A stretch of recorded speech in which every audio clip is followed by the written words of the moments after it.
a 3D printed car, a drone, and the future of driverless transportation. This is the final episode of the Essence of Autonomy Challenge, sponsored by Maxim Integrated and Murata. Now, a few months ago, Mauser and Local Motors challenged engineers from around the world to come up with features for a car with driverless capability. We finally have a winner, and he's here with us. Say hello to Finn Yonkers. Hi, Finn. Hi, Grant. So can you tell me a little bit about how you came up with fly mode?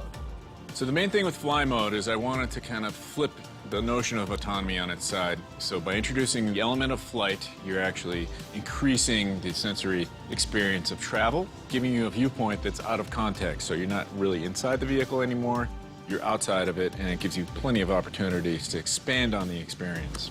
What you're talking about is making it more interactive. Exactly. You're actually taking the notion of driving and the sensory experience that you have when you travel through space and amplifying that rather than reducing it.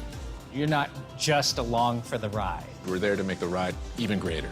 Well, if you want to see how we took the idea out of Finn's head and brought it to the microfactory floor, you can watch our previous episodes.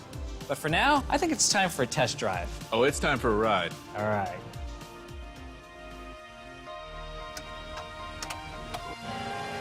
Try out the drone.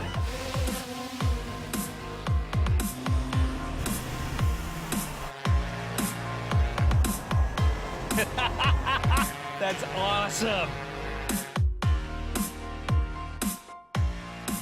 So let's talk about a few use cases for fly mode. Oh man, Finn. Real world scenario, traffic jam. Totally stuck. If only we could deploy a personal drone to see what was happening.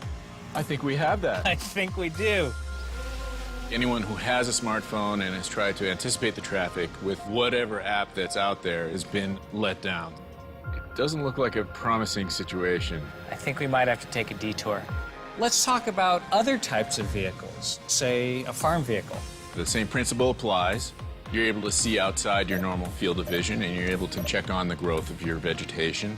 Utility companies. Perfect scenario. No more climbing up high voltage towers and risking your life in doing so. You can let the drone do all the work. Sightseeing. Imagine driving down Route 66, wanting to see the other side of that cliff. Let's talk about public safety. The car can only get so close in this terrain, whereas the drone can cover a lot of square footage. And finally, let's talk about gaming. I look at it from a standpoint of reality, augmented reality, and then full-on digital. On an augmented level, maybe they're markers that you're trying to meet that are digital, that don't exist in reality, but are on your screen. Go on full-on digital at home and mimic the same thing. Challenge your friends. Absolutely. I cannot wait to have one of these in my garage. Until next time, we want to thank Local Motors for their partnership on this challenge. And special thanks to Maxim Integrated and Murata for supplying the parts to make this build possible. For more exciting projects, subscribe to Mauser's YouTube channel and check out Mauser.com. I'm driving the future!